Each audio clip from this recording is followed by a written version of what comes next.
Hi, I'm Bob Peterson, and welcome to our video blog. Our topic today is making the move easy on the kids. Most often, a move represents an important step forward for the adults in the family because of a job, a promotion, or financial success. Moving from one house to another is seldom easy and enjoyable for adults who choose to move, and can be especially troubling for children who prefer to stay where they are. People typically live in a house for about 5 to 7 years and then move on to as their job and their income allows. 5 years is a smaller percentage of an adult's life, but it's half the life of a 10-year-old. It includes almost all the years he or she can remember.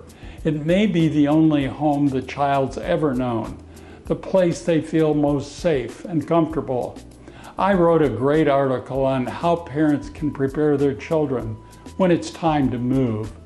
So the next time you're in a conversation with a friend who has children and they're thinking about moving, give me a call or email us your name and phone number, and we'll send you a copy that you can pass on to them.